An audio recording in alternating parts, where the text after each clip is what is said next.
Hello, a very lovely good evening from here in Delhi, and hope as always that each one of you are absolutely fine. तो बेटा आज के इस particular session में हमने decide करा है कि अकाउंटिंग स्टैंडर्ड AS 16 जिसका कि ताल्लुक बोरोइंग कॉस्ट से है उसको हम कंसीडर करेंगे और इस सेशन में ही हमारी कोशिश भी होगी। ये लंबा सेशन होगा और इसको हम फिनिश अप करने की कोशिश भी करेंगे। ठीक है, तो बोरोइंग कॉस्ट का जहां तक सवाल है, बोरोइंग कॉस्ट का क्या मतलब है, स्टैंडर्ड इसके बारे में हमें क्या गाइडलाइंस देता है, उसकी थ्योरेटिकल चर्चा भी हम करेंगे, लेकिन पहले इस कॉन्सेप्ट को हम समझने की कोशिश करते हैं। ध्यान से इस डायग्राम को पहले ध्यान से देखें। पहले तो मैंने एक लाइन ड्रॉ करी और मैंने ये माना कि ये जो अकाउंटिंग ईयर है 1/4/2014 से स्टार्ट हो रहा है और 31/3/2015 को खत्म हो रहा है। करेक्ट। हम ये भी मान लेते हैं कि 1/4/2014 को कोई एंटिटी है, उसने लोन लिया 100 करोड़ का। कितने का लोन हमने रेस करा? 100 करोड़ का। और ये जो लोन बेटे हमने रेस करा है 12% इंटरेस्ट इस पे हम देंगे पर एनम के हिसाब से। अब ध्यान से ये देखना है कि ये जो लोन हमने रेस करा है, मैंने रेड पेन से लिखा है for construction of fixed asset या property plant and equipment. Correct. मान लेते हैं कि हम कोई फैक्ट्री कंस्ट्रक्ट कर रहे हैं या कोई बहुत बड़ा सा इंफ्रास्ट्रक्चर प्रोजेक्ट लगा रहे हैं, तो उस प्रोजेक्ट की कंस्ट्रक्शन के लिए हमने ये लोन लिया है। पहले तो इस बात का आपने बहुत ज्यादा ध्यान रखना है। करेक्ट। उसके बाद फिर मैंने यहां पर एक डेट लिखी है 30/6/2014। करंट ईयर 1/4/2014 से स्टार्ट हो रहा है। हम मान के चल रहे हैं कि लोन हमने बिगनिंग की डेट को लिया है, जो कि मैंने यहां पर ऑलरेडी एरो करा हुआ है। यानी कि बिगनिंग की डेट को हमने 100 करोड़ का लोन रेस करा for the purpose of construction of a property plant and equipment, या किसी पर्टिकुलर बिग प्रोजेक्ट के लिए हमने ये लोन लिया। लेकिन जो कंस्ट्रक्शन स्टार्ट हुआ वो 30 जून 2014 को स्टार्ट हुआ है। करेक्ट। 30 जून 2014 को कंस्ट्रक्शन स्टार्ट हुआ है। लोन आपने इस तारीख को लिया है। लोन आपने इस तारीख को लिया, कंस्ट्रक्शन 3 महीने के बाद स्टार्ट हुआ है। करेक्ट। अब इस बात को ध्यान से देखें। अब मेरा एक सिंपल सा क्वेश्चन आपसे ये है, अगर मैं आपसे पूछूं 100 करोड़ का जो लोन है, इन 12 महीने का इंटरेस्ट आप उस पर कितना पे करेंगे और उसकी क्या एंट्री लिखेंगे? आपकी एंट्री होगी interest account debit to bank account. Correct. क्योंकि 100 करोड़ का लोन है, 100 करोड़ का अगर आप 12% कंप्यूट करेंगे तो वो 12 लाख आ जाएगा। इसका मतलब 12 लाख रुपए का आप जो है इंटरेस्ट पे करेंगे। अगर आपने कैश में पे कर दिया है तो आप लिखेंगे interest account debit to bank. अगर इंटरेस्ट आउटस्टैंडिंग है तो आप लिखेंगे interest account debit to interest outstanding account. Correct. Point ये है कि आप इंटरेस्ट अकाउंट को डेबिट करेंगे, इंटरेस्ट आपका खर्चा है। अब नॉर्मली क्या होता है, जो इंटरेस्ट खर्चा होता है उसको हम स्टेटमेंट ऑफ P&L अकाउंट में ले जाते हैं। ये हमने शुरू से पढ़ा हुआ है। इजंट इट और नॉट? हमें मालूम है कि इंटरेस्ट का खर्चा हम कहां पर ले जाते हैं। इंटरेस्ट का खर्चा हम बेसिकली हमेशा स्टेटमेंट ऑफ P&L में ले जाते हैं। लेकिन अब ध्यान से सुनिए, स्टैंडर्ड क्या कहता है कि अगर आपने लोन लिया है किसी प्रॉपर्टी प्लांट एंड इक्विपमेंट के कंस्ट्रक्शन के लिए, नंबर वन, अगर लोन आपने रेज करा है पर्टिकुलरली किसी प्रॉपर्टी प्लांट एंड इक्विपमेंट को एक्वायर करने के लिए, उसको कंस्ट्रक्ट करने के लिए, तो उस केस में इंटरेस्ट का जो खर्चा होगा उसको आप इमीडिएटली स्टेटमेंट ऑफ P&L में नहीं ले जाएंगे, बल्कि इंटरेस्ट के पोर्शन को आप कैपिटलाइज करेंगे। लेकिन कैपिटलाइज कैसे करेंगे? ध्यान से देखें। पहले 3 महीने का, पहले तो ये लोन निश्चित रूप से मैंने किसी प्रॉपर्टी प्लांट एंड इक्विपमेंट के कंस्ट्रक्शन के लिए लिया है, इसमें कोई डाउट नहीं है, नंबर वन। लेकिन पहले 3 महीने का जो इंटरेस्ट है उसको मैं स्टेटमेंट ऑफ P&L में ही डेबिट करूंगा। पूरे साल का इंटरेस्ट 12 लाख का है, तो पहले 3 महीने का इंटरेस्ट जाहिर है 3 लाख का होगा। तो पहले 3 महीने का इंटरेस्ट जो है, जैसे कि नॉर्मली हम इंटरेस्ट को स्टेटमेंट ऑफ P&L में ले जाते हैं, इस केस में भी मैं स्टेटमेंट ऑफ P&L में डेबिट करूंगा, नंबर वन। लेकिन जिस तारीख से कंस्ट्रक्शन स्टार्ट हो गया है उस तारीख से, यानी कि जब तक कंस्ट्रक्शन की एक्टिविटी चल रही है, तो उस दौरान जो इंटरेस्ट का खर्चा होगा, उस पीरियड से रिलेटेड जो इंटरेस्ट का खर्चा होगा, उसको हम स्टेटमेंट ऑफ P&L में डेबिट नहीं करेंगे, उसको हम कैपिटलाइज करेंगे। कैपिटलाइज करने का मतलब है कि स्टेटमेंट ऑफ P&L में डेबिट करने की बजाय हम रेलिवेंट एसेट में उसको डेबिट करेंगे। तो मैंने यहाँ पर सिर्फ फिक्स्ड एसेट या प्रॉपर्टी प्लांट एंड इक्विपमेंट आप लिख सकते हो, तो मैंने फिक्स्ड एसेट अकाउंट में उसको डेबिट कर दिया। या अगर आप प्रॉपर्टी प्लांट एंड इक्विपमेंट लिखना चाहते हो तो प्रॉपर्टी प्लांट एंड इक्विपमेंट में आपने उसको डेबिट कर दिया। बात आपकी समझ में आनी चाहिए। यानी कि सिंपल वर्ड्स में, पहले तो इंटरेस्ट क्या है? इंटरेस्ट है इस लोन को रेस करने की कॉस्ट, इसको हम बोलेंगे बोरोइंग कॉस्ट। इंटरेस्ट जो है बोरोइंग कॉस्ट है। ये स्टैंडर्ड बोरोइंग कॉस्ट से ताल्लुक रखता है। स्टैंडर्ड ये कहता है कि अगर आपने कोई लोन रेस करा हुआ है किसी प्रॉपर्टी प्लांट एंड इक्विपमेंट को एक्वायर करने के लिए या कंस्ट्रक्ट करने के लिए, तो उस केस में जब एक बार कंस्ट्रक्शन की प्रक्रिया प्रारंभ हो जाएगी और जब तक वो जारी रहेगी, तो उस पीरियड का जो इंटरेस्ट होगा, उस पीरियड के इंटरेस्ट को आप स्टेटमेंट ऑफ पीएनएल में नहीं ले जाएंगे, यानी कि उसको आप कैपिटलाइज करेंगे, यानी कि उस पीरियड की जो बोरोइंग कॉस्ट है, बोरोइंग कॉस्ट यहां पर इंटरेस्ट है।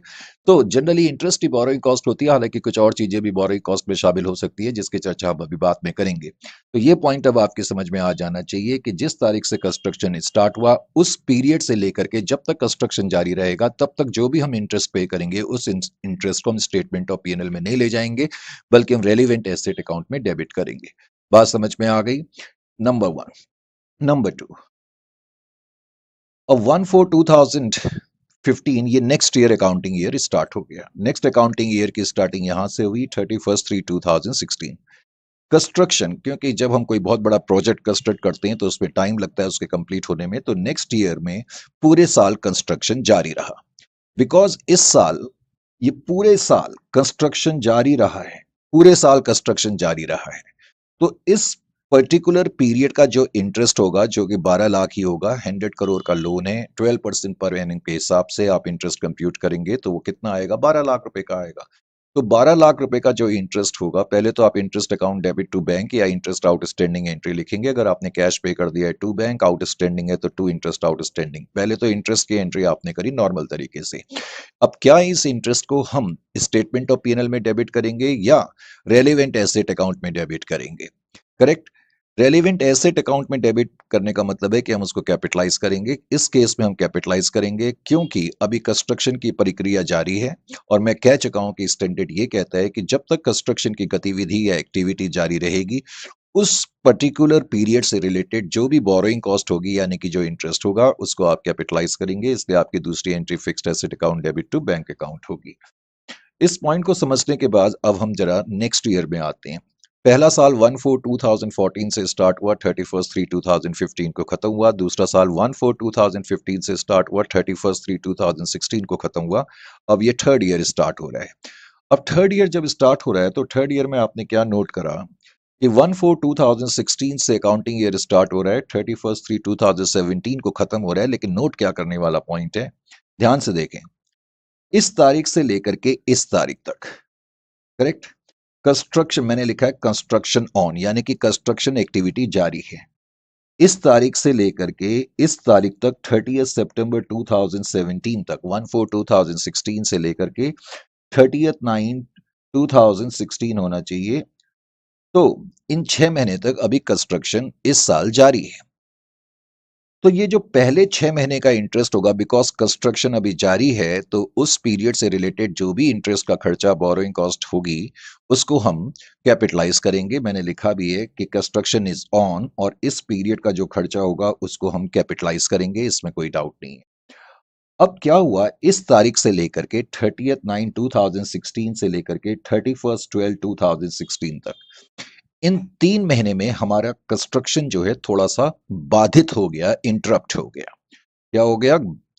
थोड़ी सी उसमें रुकावट आ गई। मैंने कहा बाधित हो गया, इंटरप्ट हो गया, कंस्ट्रक्शन इंटरप्टेड। अब इस तारीख से लेके इस तारीख तक कंस्ट्रक्शन इंटरप्ट हो गया, यानी कि कंस्ट्रक्शन की गतिविधि अभी रुकी हुई है। जब कंस्ट्रक्शन की गतिविधि रुकी होती है और वो रुकने का कारण अगर हमारे वश में नहीं है, कंस्ट्रक्शन की गतिविधि रुकी, but reasons are beyond our control, reasons जो थे वो हमारे कंट्रोल में नहीं थे। Is it clear to you? Because reasons हमारे कंट्रोल में नहीं थे, जैसे कि मान लो वर्कर्स की कोई स्ट्राइक हो गई, कोई लॉकआउट हो गया, या आज कोई राइट्स हो गए, या कोई नेचुरल कैलेमिटी आ गई, तो ये ऐसे कारण है जो हमारे कंट्रोल में नहीं है। यानी कि अगर स्टैंडर्ड कहता है कि अगर कंस्ट्रक्शन की प्रक्रिया बाधित हो जाए, उसमें कोई रुकावट आ जाए, वो इंटरप्ट हो जाए ऐसे कारणों की वजह से जो कि एंटिटी के बस में नहीं है, तो उस केस में हम क्या करेंगे? मैंने क्या लिखा है? Capitalisation of borrowing cost should be suspended. Capitalisation of borrowing cost, capitalisation of borrowing cost का मतलब है बोरोइंग कॉस्ट को यानी कि इंटरेस्ट को स्टेटमेंट ऑफ पीएनएल में डेबिट ना कर करके फिक्स्ड एसेट अकाउंट में डेबिट करना, इसको हम बोलते हैं कैपिटलाइजेशन ऑफ बोरोइंग कॉस्ट। तो वो कहता है कि अगर कंस्ट्रक्शन बाधित होता है ऐसे कारणों से जो कि एंटिटी के वश में नहीं है, एंटिटी के नियंत्रण में नहीं है, तो ऐसी सिचुएशन में इस पीरियड का जो इंटरेस्ट होगा, इस बाधित पीरियड का जो इंटरेस्ट होगा या इस इंटरप्टेड पीरियड का जो इंटरेस्ट होगा या बोरोइंग कॉस्ट होगी, उसको हमें कैपिटलाइज नहीं करना चाहिए। तो हम कहते हैं उसको स्टैंडर्ड के अल्फाजों में कि capitalisation of borrowing cost should be suspended, यानी कि कैपिटलाइजेशन ऑफ बोरोइंग कॉस्ट को अभी सस्पेंड कर देना चाहिए, यानी कि अभी हमें उसको कैपिटलाइज नहीं करना चाहिए। करेक्ट। तो इसका मतलब इस पीरियड की जो कॉस्ट है उसको हम रेवेन्यू एक्सपेंडिचर मानेंगे और उसको पीएनएल अकाउंट में ही हम डेबिट करेंगे। बात समझ में आ गई? ये अहम पॉइंट है। यानी कि इन 3 महीने का जो इंटरेस्ट है उसको अब की बार में स्टेटमेंट ऑफ पीएनएल में ले जाऊंगा। क्यों ले जाऊंगा? क्योंकि यहां पर कंस्ट्रक्शन इंटरप्ट हो गया ऐसे कारणों से जो हमारे वश में नहीं थे। तो इस पीरियड का जो इंटरेस्ट होगा उसको हम रेवेन्यू एक्सपेंडिचर मानेंगे, या स्टैंडर्ड के अल्फाजों में हम कहेंगे कि इस पीरियड का जो बोरोइंग कॉस्ट है उसको कैपिटलाइज करना हमें सस्पेंड कर देना चाहिए, यानी कि रोक देना चाहिए। इसको हमें रेवेन्यू एक्सपेंडिचर मानना चाहिए। अब हम मान लेते हैं कि इस तारीख से फिर से कंस्ट्रक्शन स्टार्ट हो गया और बाद के जो 3 महीने हैं उसमें कंस्ट्रक्शन स्टार्ट हो गया। और कंस्ट्रक्शन स्टार्ट हो गया तो मैं कह चुका हूं कि कंस्ट्रक्शन जब स्टार्ट है, कंस्ट्रक्शन की प्रक्रिया जब प्रारंभ है या जारी है, तो उस पीरियड का जो इंटरेस्ट होगा उसको कैपिटलाइज करेंगे, यानी कि पहले 6 महीने का इंटरेस्ट कैपिटलाइज करेंगे। बाद के 3 महीने का जो इंटरेस्ट है उसको हम अब की बार रेवेन्यू एक्सपेंडिचर मानेंगे और लास्ट के 3 महीने का जो इंटरेस्ट है उसको फिर से कैपिटलाइज करेंगे।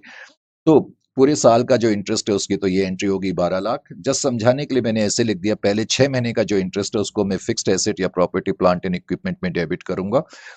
फिर 6 महीने के बाद के जो 3 महीने हैं उसका जो इंटरेस्ट है उसको मैं अब की बार स्टेटमेंट ऑफ पीएनएल में डेबिट करूंगा, क्योंकि कंस्ट्रक्शन की प्रक्रिया रुकी हुई है और ऐसे कारणों से रुकी हुई है जो हमारे वश में नहीं है। और बिकॉज बाद के 3 महीनों में कंस्ट्रक्शन की प्रक्रिया दोबारा से प्रारंभ हो गई, तो इस पीरियड का जो इंटरेस्ट होगा उसको फिक्स्ड एसेट अकाउंट में ही डेबिट करेंगे, यानी कि प्रॉपर्टी प्लांट एंड इक्विपमेंट में डेबिट करेंगे। समझाने के लिए मैंने ऐसे ऐसे लिखा। आप चाहो तो डायरेक्टली लिख सकते हो fixed asset account debit to 9 lakh, fixed asset account debit 9 lakh, statement of PNL 3 lakh, to interest 12 lakh. तो इस तरह से 12 लाख का जो इंटरेस्ट है उसमें से अब की बार आपने 9 लाख का इंटरेस्ट जो है कैपिटलाइज करा, 3 लाख का इंटरेस्ट जो है स्टेटमेंट ऑफ पीएनएल में आप ले गए, रेवेन्यू एक्सपेंडिचर आपने माना। उसके बाद फिर अब उसके बाद का साल भी स्टार्ट हो गया, 1/4/2017 से नेक्स्ट ईयर स्टार्ट हो गया और 31/3/2018 ये करंट ईयर है। अब इस साल क्या हुआ? पहले 6 महीने में कंस्ट्रक्शन एक्टिविटी जारी है, तो पहले 6 महीने का इंटरेस्ट तो मैं कैपिटलाइज करूंगा, इसमें किसी तरीके का कोई डाउट नहीं है। अब की बार क्या हुआ? फिर से 30 सितंबर 2017 से लेकर के 31 दिसंबर 2017 के बीच में, यानी कि इन 3 महीने में एक बार फिर से कंस्ट्रक्शन की गतिविधि जो है बाधित हो गई, रुक गई, इंटरप्ट हो गई। लेकिन पिछली बार जब ये इंटरप्शन हुआ था तो ऐसे कारणों से हुआ था जो हमारे वश में नहीं थे। लेकिन अब की बार जो हमने कंस्ट्रक्शन की एक्टिविटी रोकी, किस लिए रोकी? ध्यान से सुने। Due to some necessity for ultimate completion of work. इस लाइन को ना कई बार समझने में बड़ी परेशानी होती है। वो कहता है अब की बार हमें कंस्ट्रक्शन की एक्टिविटी रोकनी तो पड़ गई, क्योंकि इस एक्टिविटी को रोकना लाजमी था ताकि कंस्ट्रक्शन का काम फाइनली अच्छी तरीके से पूरा हो सके। अब आप बोलोगे सर इसका क्या मतलब निकला कि कंस्ट्रक्शन की एक्टिविटी को रोकना पड़ गया ताकि कंस्ट्रक्शन अच्छी तरीके से कंप्लीट हो सके। पहले तो इस लाइन का एक सीधा सा मतलब यह है कि अब की बार कंस्ट्रक्शन हमने जानबूझ करके रोका है, क्योंकि हमें मालूम है कि अगर हम अभी इसको नहीं रोकेंगे तो इस कंस्ट्रक्शन के काम को पूरा करने में हमें परेशानी आएगी। तो कंस्ट्रक्शन के भली भांति पूरा करने के लिए हमें उसे कुछ समय के लिए रोकना जरूरी है।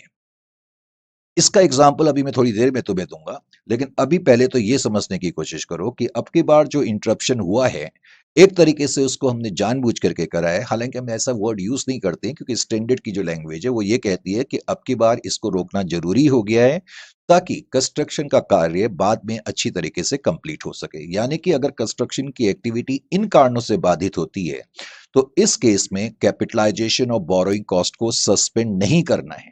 Capitalisation of borrowing cost should not be suspended, यानी कि बोरोइंग कॉस्ट को कैपिटलाइज करना हमें जारी रखना है, यानी कि इन 3 महीने का भी जो बोरोइंग कॉस्ट का खर्चा होगा उसको अब की बार में कैपिटलाइज करूंगा, यानी कि capitalisation of borrowing cost should continue. तो अब की बार हमें बोरोइंग कॉस्ट जो है उसे कंटिन्यू रखनी है। कई बार जो है कुछ नोट भी आता है theoretical, right a note on suspension of capitalisation of borrowing cost.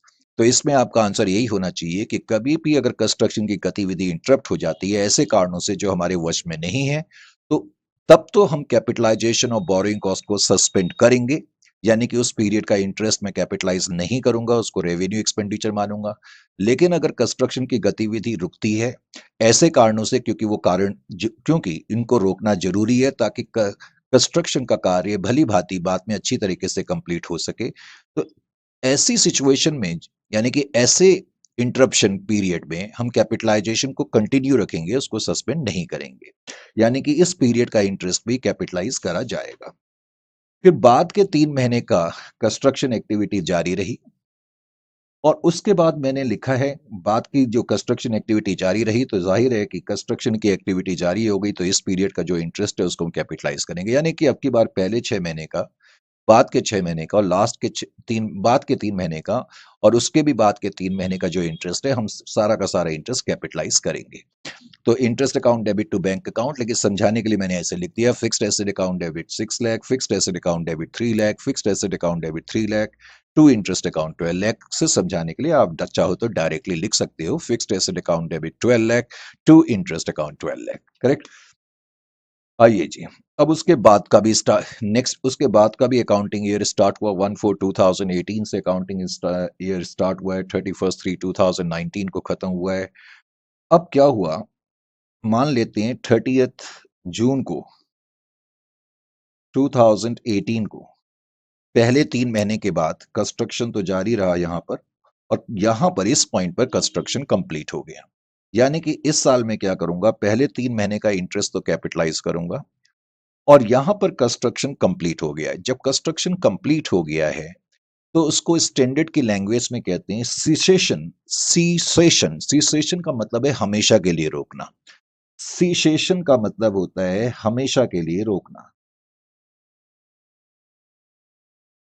हमेशा के लिए, हमेशा के लिए रोकना। अब हमने क्या करा, कंस्ट्रक्शन का कार्य जो है अब हमेशा के लिए रोक दिए, सस्पेंड नहीं करा है, क्योंकि जब कंस्ट्रक्शन ही कंप्लीट हो गया तो अब आगे थोड़ी कंस्ट्रक्शन जारी रखेंगे। तो स्टैंडर्ड कहता है कि इस पॉइंट पे cessation of capitalisation of borrowing cost, इसका मतलब बोरोइंग कॉस्ट को कैपिटलाइज करना अब हमें हमेशा के लिए बंद कर देना चाहिए, यानी कि इसके बाद जो भी खर्चा होगा बोरोइंग कॉस्ट का, क्योंकि बोरोइंग कॉस्ट का खर्चा तो तब तक जारी रहेगा ना जब तक, क्या बोलते हैं, हम लोन रिपे नहीं कर देंगे। तो इसके बाद के पीरियड का जो भी बोरोइंग कॉस्ट होगा उसको हम रेवेन्यू एक्सपेंडिचर ही मानेंगे, लेकिन पहले 3 महीने का जो इंटरेस्ट होगा उसको निश्चित रूप से हम कैपिटलाइज करेंगे। जिस पॉइंट पे कंस्ट्रक्शन की गतिविधि कंप्लीट हो जाएगी हम स्टैंडर्ड के अल्फाजों में बोलेंगे कि अब हमें cessation of capitalisation of boring cost कर देना चाहिए। तो ये कुछ चीजें पहले आपको मालूम होनी चाहिए। अब हम जरा AS16 के बारे में कुछ देखें। अभी मैंने तुम्हें कहा कि AS16 का ताल्लुक बोरिंग कॉस्ट से है। Number 1, standard discusses the accounting treatment for borrowing cost, that is whether borrowing cost should be capitalized along with the asset or charged to profit and loss account। तो standard simple words में इस बात की चर्चा करता है कि जो बोरोइंग कॉस्ट है, क्या बोरोइंग कॉस्ट, थोड़ी सी शेडो जो है वो कहाँ से आ रही है, जस्ट कई चीजों का ना बड़ा ख्याल करना पड़ता है। अब जस्ट वेट। तो स्टैंडर्ड सिंपली इस बात की चर्चा करता है कि जो बोरोइंग कॉस्ट हैं उनको हमें कैपिटलाइज करना है क्या, या फिर उनको रेवेन्यू नेचर का खर्चा मानना है। बोरोइंग कॉस्ट मैंने कहा वैसे तो इंटरेस्ट कॉस्ट ही होती है, लेकिन बोरोइंग कॉस्ट के अंदर कुछ और चीजें भी शामिल हो सकती हैं, यानी कि जो हम फंड्स बोरो करते हैं उसके संबंध में, उन फंड्स को बोरो करने के संबंध में हमें कुछ खर्चे करने पड़ते हैं, जिसमें कि प्रोमिनेंट खर्चा इंटरेस्ट का है। मैं कहीं से लोन लेने के लिए जाऊं तो कुछ मुझे कमिटमेंट चार्जेस भी देने पड़ते हैं। जैसे मुझे किसी बैंक से लोन लेना है, तो बैंक कहेगा भाई आपको ये लोन लेना है तो पहले आप कमिट करो कि आपने ये लोन लेना है, इसके कुछ चार्जेस पे करो ताकि हमें यकीन रहे कि आप इस लोन को लेंगे। तो वो कमिटमेंट चार्जेस भी बोरोइंग कॉस्ट माने जाते हैं। अमोर्टाइजेशन ऑफ डिस्काउंट और प्रीमियम। अमोर्टाइजेशन ऑफ डिस्काउंट और प्रीमियम, मान लेते हैं एक कंपनी ने डिवेंचर 1 लाख रुपए के मार्केट में इश्यू करे। 1 लाख रुपए के डिवेंचर हमने इश्यू करे क्योंकि एंटिटी को पैसा चाहिए किसी प्रोजेक्ट को फाइनेंस करने के लिए, लेकिन कंपनी ने डिवेंचर 10% डिस्काउंट पे इश्यू करे। तो यहां पर 1 लाख रुपए के डिवेंचर हमने इश्यू करे, यानी कि हमें 1 लाख रुपए वापस करने पड़ेंगे डिवेंचर होल्डर को 4-5 साल के बाद, लेकिन पैसा तो हमारे पास 90,000 का आया। तो ये जो डिफरेंस है ना 10,000, इसको भी हम एक तरीके से इन फंड्स को रेज करने की कॉस्ट मानेंगे, यानी कि इनको भी बोरोइंग कॉस्ट मानेंगे। या इसी तरह से अगर एक कंपनी ने मान लेते हैं 1 लाख के डिवेंचर ये कह करके इश्यू करे कि हम 1,10,000 पे वापस करेंगे, तो यहां भी कंपनी को 10,000 का नुकसान हो रहा है, लेकिन ये 10,000 का नुकसान माना जा रहा है कि ये फंड्स को बोरो करने का खर्चा है। तो इसलिए अमोर्टाइजेशन ऑफ डिस्काउंट या प्रीमियम ये भी जो है बोरोइंग कॉस्ट माने जाते हैं। एंसिलियरी कॉस्ट, इसका मतलब है जब कोई एंटिटी लोन वगैरह रेस करती है, या हम या तुम जब कोई लोन वगैरह रेस करते हैं, तो हमें उसके संबंध में कुछ लीगल चार्जेस फी वगैरह देनी पड़ती हैं। करेक्ट, उसको एंसिलियरी कॉस्ट कहते हैं। उसके अलावा फाइनेंस चार्जेस, फाइनेंस चार्जेस का मतलब है बैंक्स या फाइनेंशियल इंस्टीट्यूशन कहते हैं भाई फाइनेंस चार्जेस भी आपके लगेंगे। जैसे क्या बोलते हैं, हमें आपको कम्युनिकेट करना पड़ सकता है, बार बार कुछ मैसेजेस देने पड़ सकते हैं, रिमाइंडर्स भेजने पड़ सकते हैं, तो ये सब फाइनेंस चार्ज हैं। आपकी फाइल को मेंटेन करना पड़ सकता है, तो ये भी बोरोइंग कॉस्ट का हिस्सा है। याद रखें, कई बार थ्योरेटिकल नोट्स में पूछा गया है कि स्टेज एनी 4 और 5 बोरोइंग कॉस्ट। और ये जो पॉइंट नंबर एफ है, ये मैंने क्या लिखा है, ये रेड पेन से पहले तो मैंने लिखा है, इसका मतलब ये इंपॉर्टेंट पॉइंट है और ये एडवांस लेवल का पॉइंट है। हालांकि अभी मैं सिर्फ पढ़ रहा हूं, लेकिन इसके बारे में जब बाद में मैं क्वेश्चन करूंगा तभी ये समझ में आएगा। Exchange difference arising from foreign currency borrowing to the extent they are an adjustment to the interest cost। वैसे इसका सिंपल वर्ड्स में मतलब क्या हो गया, देखो ध्यान से। सपोज सपोज मैंने आज 1/4/2022 को कोई लोन रेज करा। करेक्ट, आज मैंने कोई लोन रेज करा, लोन रेस्ड, लेकिन ये लोन जो मैंने रेज करा ना, कितने का करा, $10,000 का करा। ये लोन मैंने $10,000 का रेज करा, और मान लेते हैं कि आज जो एक्सचेंज रेट चल रहा है, एक्सचेंज रेट, मान लेते हैं कि exchange rate $1 is equal to 70, यानी कि 70 रुपए दे करके मुझे $1 मिलेगा। करेक्ट, इसका मतलब इसका मतलब पता है क्या हो गया? अगर मैं इस लोन को इंडियन करेंसी में कन्वर्ट करूं तो मैं कहूंगा $10,000 इज इक्वल टू ₹70। इसका मतलब इंडियन करेंसी में ये लोन 7 लाख के बराबर है, 7 लाख के बराबर है। करेक्ट, इसको ये कहा जा सकता है कि नहीं कहा जा सकता? बिल्कुल कहा जा सकता है।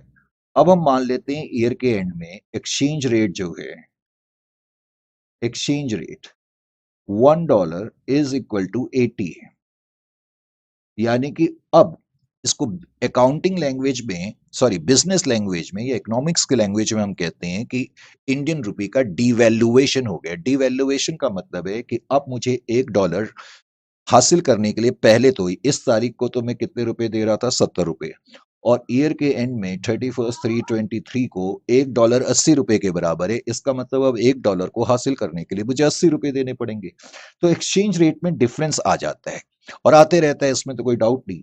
तो इसका मतलब ये जो लायबिलिटी मैंने इंडियन करेंसी में इस तारीख को रिकॉर्ड करी हुई थी, 7 लाख की करी हुई थी, लेकिन इसी लायबिलिटी को जब मैं अपने फाइनेंशियल्स में इस तारीख को रिकॉर्ड करूंगा तो मैं 10,000 इंटू 80 के हिसाब से रिकॉर्ड करूंगा, यानी कि अब मेरी लायबिलिटी 8 लाख की बढ़ गई।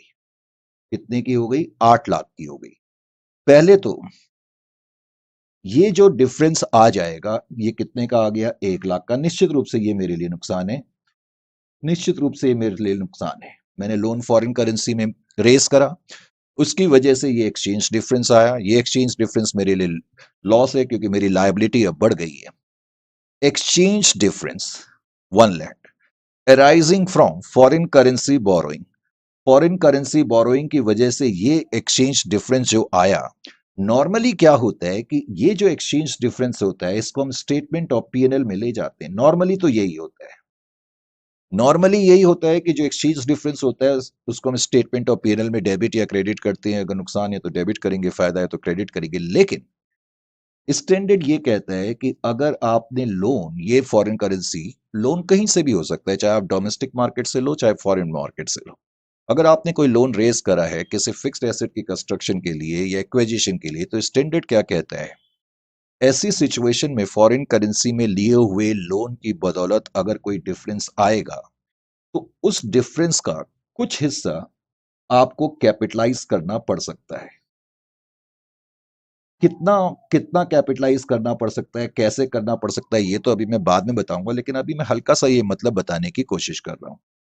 तो जो हिस्सा कैपिटलाइज करना पड़ सकता है, इस एक्सचेंज डिफरेंस का जो हिस्सा कैपिटलाइज करना पड़ सकता है, टू द एक्सटेंट, यानी कि ये जो एक्सचेंज डिफरेंस है, इस एक्सचेंज डिफरेंस का कुछ हिस्सा मैं कैपिटलाइज कर रहा हूं, तो इसका मतलब इसको मैं लॉस ना मान करके इंटरेस्ट मान रहा हूं। पहले तो ये मतलब है, यानी कि फॉरेन करेंसी से उभरता हुआ कोई एक्सचेंज डिफरेंस है और उस एक्सचेंज डिफरेंस का अगर कुछ हिस्सा हमें कैपिटलाइज करना पड़ जाए तो वो भी बोरोइंग कॉस्ट माना जाएगा। ये इस लाइन का मतलब है, exchange difference arising from foreign currency borrowings. Foreign currency borrowing की वजह से 1 लाख का डिफरेंस आया, to the extent they are adjustment to an interest cost, या टू द एक्सटेंट यानी यानी कि इस एक्सचेंज डिफरेंस का वो हिस्सा जो हम कैपिटलाइज करेंगे उसको भी बोरोइंग कॉस्ट माना जाएगा। इसका जो हिस्सा हमें कैपिटलाइज करना है उसको भी बोरोइंग कॉस्ट माना जाएगा। तो इसका कितना हिस्सा हमें कैपिटलाइज करना पड़ सकता है, ये पॉइंट लेकिन अभी बाद में पता लगेगा। लेकिन ये मैंने अभी मतलब बताने की कोशिश करी। करेक्ट। तो बोरोइंग कॉस्ट जिनका के ताल्लुक डायरेक्टली है, जो कि मैं अभी बता ही चुका हूं, ए एक्विजिशन या कंस्ट्रक्शन या production of a qualifying asset. वैसे क्वालिफाइंग एसेट का मतलब ऐसे फिक्स्ड एसेट हैं, और जनरली ये जो है प्रॉपर्टी प्लांट एंड इक्विपमेंट ही होते हैं, लेकिन फिर भी कोई भी ऐसा एसेट जिसको आज मैंने लिया, खरीदा, एक्वायर करा या कंस्ट्रक्ट करना स्टार्ट करा, लेकिन इसके कंप्लीट होने में कुछ सब्सटेंशियल पीरियड लगेगा। हालांकि स्टैंडर्ड ने सब्सटेंशियल पीरियड को डिफाइन नहीं करा हुआ है। सब्सटेंशियल पीरियड का वैसे टेक्निकली हम मतलब मान के चलेंगे 12 महीने। यानी कि आज मैंने कोई एसेट कंस्ट्रक्ट करना स्टार्ट करा और उसमें अगर 12 महीने का वक्त लगता है तो मैं उसको क्वालिफाइंग एसेट कहूंगा। मैंने कहा जनरली जो है वो fixed asset, property plant and equipment qualifying asset की श्रेणी में आएंगे जनरली, हालांकि इसमें और भी आ सकते हैं। तो बोरोइंग कॉस्ट, कोई भी ऐसी बोरोइंग कॉस्ट जिसका कि ताल्लुक है एक्विजिशन से, किसी क्वालिफाइंग एसेट को एक्वायर करने से या उसको कंस्ट्रक्ट करने से या उसको प्रोडक्शन करने से, तो उसको हम कैपिटलाइज करते हैं। स्टैंडर्ड ये कहता है, ये मैं ऑलरेडी आपको बता भी चुका हूं। अभी क्वालिफाइंग एसेट का मतलब भी मैंने बताने की कोशिश करी कि qualifying asset is one which necessarily takes a substantial period of time to get ready for its use और सेल। अब अगला जो क्वेश्चन या प्रश्न उभरता है वो ये कि किस पॉइंट ऑफ टाइम पे आपको कैपिटलाइजेशन स्टार्ट करना शुरू करना चाहिए। वैसे तो मैंने अभी अपने एग्जांपल में बताया कि जब कंस्ट्रक्शन की एक्टिविटी स्टार्ट हो जाए। हालांकि स्टैंडर्ड की निगाहों में capitalisation of borrowing cost should commence when all the following conditions are satisfied. कौन कौन सी कंडीशन है? एक तो expenditure on qualifying asset is being incurred, यानी कि आप जो कंस्ट्रक्शन की एक्टिविटी कर रहे हैं उस पे खर्चा स्टार्ट हो गया हो। करेक्ट। आप लेबर को पेमेंट दे रहे हो, मटेरियल्स परचेज कर रहे हो, और उसके अलावा borrowing cost are being incurred, यानी कि इस दौरान आपका कुछ इंटरेस्ट का खर्चा भी हो रहा हो। और necessary activity to prepare the asset must have started. Simple words में कंस्ट्रक्शन की गतिविधि जो है वो प्रारंभ हो चुकी हो। तो अगर ये सारी कंडीशन सेटिस्फाई होती हैं तो हम कहते हैं कि हमें फिर कैपिटलाइजेशन और बोरोइंग कॉस्ट जो है वो कमेंस कर देनी चाहिए, स्टार्ट कर देनी चाहिए। फिर अभी कुछ लम्हा पहले मैंने आपको बताया था, note on suspension of capitalisation of borrowing cost. ये बड़ा इंपॉर्टेंट पॉइंट है। मैंने अभी आपको बताया था कि कई मर्तबा कंस्ट्रक्शन की एक्टिविटी बाधित हो जाती है, और मैंने बताया था अगर कारण हमारे वश में होंगे तो उस केस में कैपिटलाइजेशन और बोरोइंग कॉस्ट हम सस्पेंड कर देते हैं। लेकिन अगर कारण ऐसे हैं जो हमें लगता है कि इसको रोकना जरूरी है ताकि फाइनली हम इस प्रोजेक्ट को अच्छी तरह से कंप्लीट कर सकें, तो तब हम सस्पेंशन ऑफ कैप सस्पेंशन नहीं करते हैं कैपिटलाइजेशन ऑफ बोरोइंग कॉस्ट का। तो इसको समझने के लिए यहां पर आप देखें, सबसे पहले तो मैंने लिखा है often construction activity get interrupted. As पर AS16, इफ एक्टिव डेवलपमेंट यानी कि construction activity gets interrupted due to reasons और conditions not necessary for final completion of the asset, then capitalization or borrowing cost should be suspended. यानी कि अगर construction ऐसे कारणों से बाधित हो जाए जो कि जरूरी नहीं है फाइनल कंप्लीशन के लिए, जैसे कि कंस्ट्रक्शन की एक्टिविटी बाधित हो जाए स्ट्राइक की वजह से, राइट्स की वजह से, तो ये कोई ऐसे कारण नहीं है कि यहां पर कंस्ट्रक्शन रोकना जरूरी था। ये कारण हमारे वश में ही नहीं थे। करेक्ट। तो जब कंस्ट्रक्शन की एक्टिविटी सिंपल वर्ड्स में बेवजह के कारणों से रुक जाए, करेक्ट, तो तब तो हम कैपिटलाइजेशन और बोरोइंग कॉस्ट सस्पेंड कर देते हैं, यानी कि इस पीरियड में इंटरेस्ट का जो खर्चा होगा या बोरोइंग कॉस्ट का जो खर्चा होगा उसको हम रेवेन्यू नेचर का मान के चलेंगे। लेकिन हाउएवर, इफ एक्टिव डेवलपमेंट का सिंपल वर्ड्स में मतलब है कंस्ट्रक्शन की गतिविधि। However, if the active developments gets interrupted due to conditions which are necessary for the completion of the work, then capitalization or borrowing costs should not be suspended. लेकिन अगर हमें काम रोकना पड़े इसलिए क्योंकि हमें लगता है कि ये जरूरी है ताकि हम काम को अच्छी तरीके से फाइनली कंप्लीट कर सकें। अब यहां पर इस पॉइंट को समझने के लिए मैंने केस स्टडी दी है, मैंने कहा ताकि तुम्हारी समझ में ये पॉइंट आ जाए। मान लेते हैं K9 limited is constructing A bridge on a river and river is having high water level. अब हम एक नदी है उसके ऊपर एक पुल बना रहे हैं, लेकिन होता क्या है, जो रिवर है ना उसका जो वाटर लेवल है बहुत हाई हाई भी है, which is common in that area, और उस एरिया में वो बड़ी कॉमन सी चीज है। Construction is generally stop during the period of high water levels. अब क्या है कि हम उस रिवर के ऊपर पुल बना रहे हैं, लेकिन अगर रिवर का वाटर लेवल बहुत ज्यादा बढ़ जाए तब तो खतरा हो जाएगा कंस्ट्रक्शन करने में। तो इसलिए ऐसी सिचुएशन में जब वाटर लेवल बहुत ज्यादा हाई हो, डेंजरस लेवल्स पर हो, तो हमें कंस्ट्रक्शन की एक्टिविटी को रोकना यहां जरूरी है ताकि हम कंस्ट्रक्शन अच्छी तरीके से कंप्लीट कर सकें। अब आपकी समझ में बात आ जानी चाहिए। तो construction is generally stopped during the period of high water levels. Can K9 capitalise the interest cost during such period? Yes, क्योंकि कंस्ट्रक्शन की एक्टिविटी अगर ऐसे कारणों से बाधित होती है जो हमें लगता है जरूरी है कंस्ट्रक्शन के फाइनल कंप्लीशन के लिए, तो उस पीरियड का इंटरेस्ट फिर हम कैपिटलाइज ही करेंगे, यानी कि हम कैपिटलाइजेशन और बोरोइंग कॉस्ट को सस्पेंड नहीं करेंगे। एज पर AS16, capitalization or borrowing costs should not be suspended when active development is interrupted on account of conditions which are necessary for the final completion of the work। क्योंकि यहाँ काम को रोकना जरूरी है, क्योंकि खतरा है अगर हम काम जारी रखेंगे, इसलिए अच्छी तरह से काम पूरा हो तो हम थोड़ी दिन के लिए काम रोकेंगे। फिर मैंने बताया सीसेशन ऑफ कैपिटलाइजेशन और बोरोइंग कॉस्ट। इसका मतलब है कि कब बोरोइंग कॉस्ट को कैपिटलाइज करना बंद कर देना चाहिए, जाहिर है जब कंस्ट्रक्शन की एक्टिविटी जो है कंप्लीट हो जाए। एज पर AS16, capitalisation of borrowing cost should be ceased when substantially all the necessary activities are complete, that is asset is ready for use and for its intended use और sale, यानी कि asset से संबंधित सभी activity पूरी हो जाए, और या तो अब हम उस पॉइंट पर एसेट को यूज कर सकते हैं या उस एसेट को अब हम बेच सकते हैं। Is it clear to you?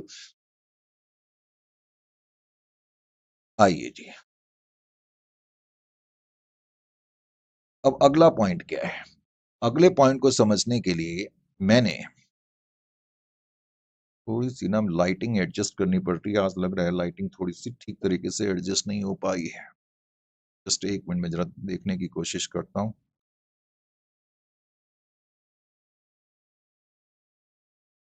Right, इसके बड़े विंग्स होते हैं ना ये बड़े बड़े, तो उसकी जो शेडो रहती है, जैसे इस तरफ आप देख रहे हो थोड़ी शेडो पड़ रही है तो प्रॉब्लम होती है। Anyway, case problem. अब ये केस प्रॉब्लम मैंने ली, कहता है on 20th of 4 2015 K5 Limited obtained a loan from a bank of rupees 100 lakhs to be utilized as under। इस तारीख को, ये 1 अप्रैल नहीं लिखा है, 20 अप्रैल लिखा है। 20 अप्रैल 2015 को K5 ने 100 लाख रुपए का लोन रेस करा। किस लिए रेस करा? जो 100 लाख रुपए का इन्होंने लोन रेस करा, एक तो इन्होंने क्या करा, कंस्ट्रक्शन ऑफ शेड के लिए लोन लिया, यानी कि 100 लाख में से 40 लाख रुपए का इस्तेमाल तो उन्होंने कंस्ट्रक्शन ऑफ शेड के लिए करा। और कहते हैं कंस्ट्रक्शन जो इसका स्टार्ट हुआ वो 1/4/2015 से स्टार्ट हुआ है। करेक्ट। तो 1/4/2015 से कंस्ट्रक्शन ऑफ शेड स्टार्ट हो गया, नंबर वन। फिर कहता है परचेज ऑफ मशीनरी। अब परचेज ऑफ मशीनरी जो है वो 30 लाख की है। आपने इस लोन को लिया, इससे मशीनरी कंस्ट्रक्ट नहीं करी, आपने मशीनरी परचेज कर ली, यानी कि 100 लाख का लोन आपने लिया। कुछ तो आपने कंस्ट्रक्शन में यूज करा, कुछ आपने मशीनरी को परचेज करने में यूज करा, कुछ आपने अपने बिजनेस में वर्किंग कैपिटल के रूप में पैसा रख लिया कि आए दिन के खर्चे निपटने के लिए आपने कुछ पैसा रख लिया, और कुछ पैसा आपने एक ट्रक खरीदने के लिए एडवांस के रूप में दे दिया, advance for purchase of truck 10 lakh. तो इस तरह 100 लाख है। अब वो क्या कहता है, in March 2016 construction of the shed completed. याद रखें कि आपने लोन जो है ना 1/4/2000, इनफैक्ट करंट अकाउंटिंग ईयर 1/4/2015 से स्टार्ट हो रहा है और 31/3/2016 को खत्म हो रहा है। 31/3/2016 को खत्म हो रहा है। हालांकि लोन आपने अप्रैल के ही महीने में लिया, तो ये जो 1 अप्रैल या 20, आपको डेज देखने की जरूरत नहीं है इस केस में, आप सिर्फ मंथ ही देखेंगे तो हम यही मानेंगे अप्रैल के मंथ में, ईयर की बिगनिंग में हमने लोन ले लिया। ये सिर्फ कंफ्यूज करने के लिए दिया हुआ है 20 अप्रैल, करेक्ट। आपने ये लोन ले लिया। Is it clear to you? अब क्या हुआ, जब अकाउंटिंग ईयर खत्म हुआ तो वो क्या कहता है, in March 2016 construction of this shed completed. अब ध्यान रखें, कंस्ट्रक्शन का शेड, कंस्ट्रक्शन जो था वो अप्रैल के महीने में स्टार्ट हुआ और मार्च के महीने में खत्म हुआ। इसका मतलब इस पूरे साल ये कंस्ट्रक्शन की एक्टिविटी जारी थी, करेक्ट। इस पूरे साल कंस्ट्रक्शन की एक्टिविटी जारी थी। अगर पूरे साल कंस्ट्रक्शन की एक्टिविटी जारी थी तो इसका मतलब ये एसेट हम वैसे स्टैंडर्ड की लैंग्वेज में बोलेंगे क्वालिफाइंग था, क्योंकि जब तक कंस्ट्रक्शन की एक्टिविटी जारी रहेगी वो क्या माना जाता है, क्वालिफाइंग। और जब कंस्ट्रक्शन की एक्टिविटी कंप्लीट हो जाती है तब वो माना जाता है क्वालिफाइड, यानी कि अब वो कंप्लीट हो गया है। लेकिन इंपॉर्टेंट पॉइंट ये है कि इस पूरे साल construction of shed qualifying asset था, तो इस दौरान जो भी इंटरेस्ट का खर्चा हुआ होगा इससे रिलेटेड, कंस्ट्रक्शन ऑफ शेड से रिलेटेड, तो वो मैं कैपिटलाइज करूंगा। उसके बाद फिर कहता है truck was not delivered by the supplier yet. हालांकि इस लाइन से कोई फर्क नहीं पड़ता। फिर कहता है total interest charge by the bank for the year ended 31/3/2016 was 18 lakh.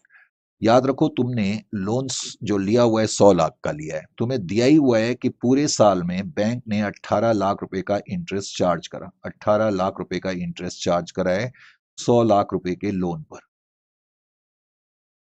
अब 100 लाख रुपए का लोन आपने इन चार चीजों के लिए इस्तेमाल करा, तो क्वेश्चन तुमसे ये पूछ रहा है कितना इंटरेस्ट कैपिटलाइज करेंगे और कितना इंटरेस्ट हम रेवेन्यू एक्सपेंडिचर के रूप में कंसिडर करेंगे। अगर आप लिखना चाहें क्वेश्चन के सॉल्यूशन में तो पहले ये लिख सकते हैं कि एज पर AS16 borrowing cost that are directly attributable to the acquisition, construction और production of a qualifying asset should be capitalised, जो कि अभी मैंने बताया भी। एक फिर तुम आप चाहो तो क्वालिफाइंग एसेट के बारे में भी लिख सकते हो कि qualifying asset is an asset that necessarily takes it substantial period of time, usually 12 months or more, to get ready for its final use or sale, correct। अब जैसा कि मैंने अभी बताया कि in the given case construction of shed can be considered as qualifying asset as it has taken almost 12 months of time to get ready, क्योंकि पूरे साल भर ये कंस्ट्रक्शन की अवस्था में था।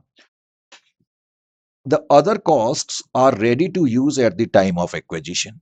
अब बाकी जो तुमने खर्चे करे, जैसे कि तुमने बनी बनाई मशीनरी ले ली, तो तुमने जिस दिन मशीनरी एक्वायर करी तो मशीनरी को क्वालिफाइंग एसेट नहीं माना जा सकता, क्योंकि मशीनरी तो रेडी फॉर यूज है उसी दिन।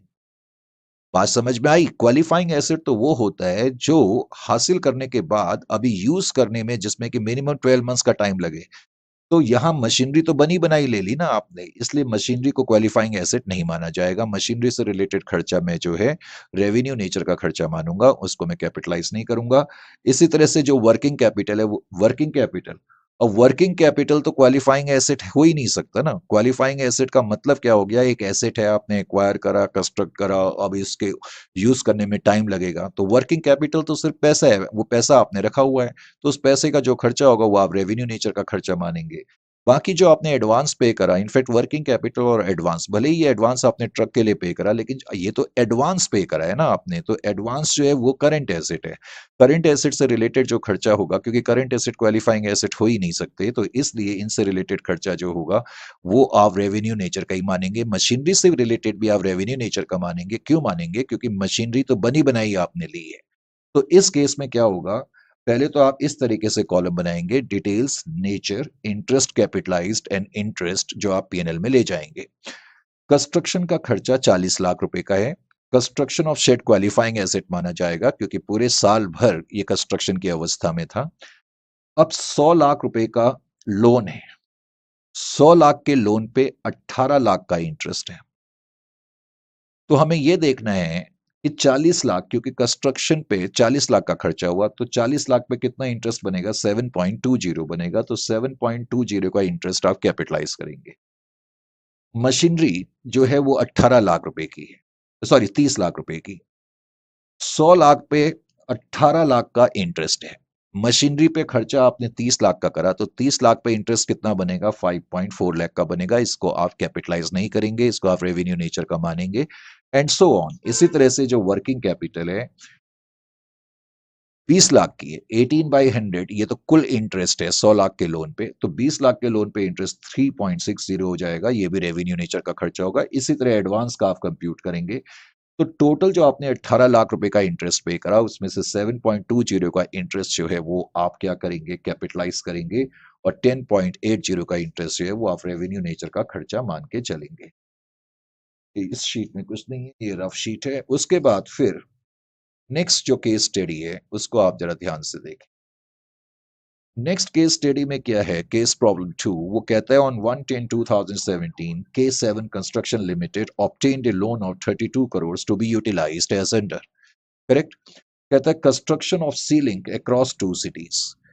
तो पहले तो हमने लोन रेज करा है 32 करोड़ का, नंबर वन।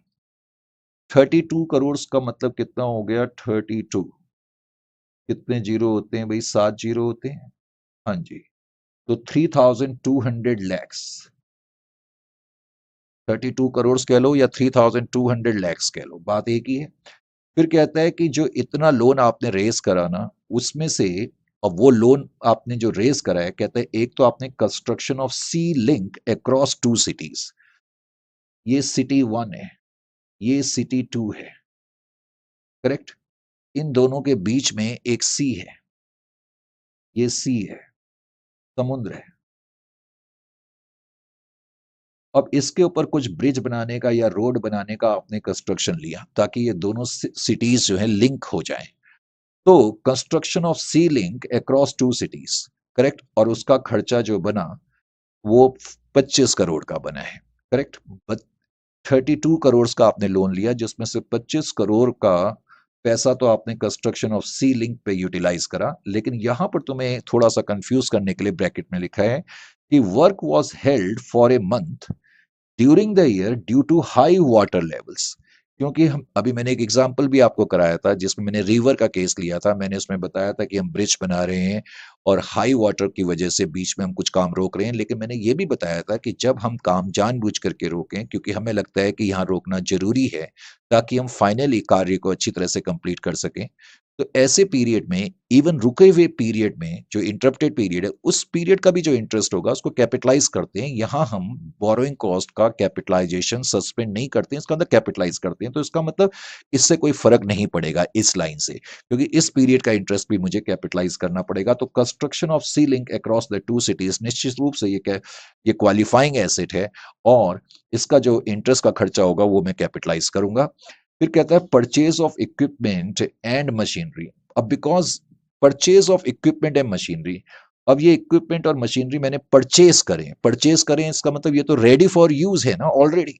तो इसका मतलब इस पे जो इंटरेस्ट, और पहले तो कहता है 32 करोड़ में से 3 करोड़ का खर्चा इस पे हुआ, लेकिन जो इंटरेस्ट का खर्चा आएगा 3 करोड़ पे, उसको मैं कैपिटलाइज नहीं करूंगा। इसी तरह वर्किंग कैपिटल पे 2 करोड़ का खर्चा हुआ, लेकिन इस पे जो इंटरेस्ट का खर्चा आएगा, जो भी इंटरेस्ट का खर्चा आएगा, उसको मैं स्टेटमेंट ऑफ पीएनएल में ले जाऊंगा, इसमें भी स्टेटमेंट ऑफ पीएनएल में ले जाऊंगा।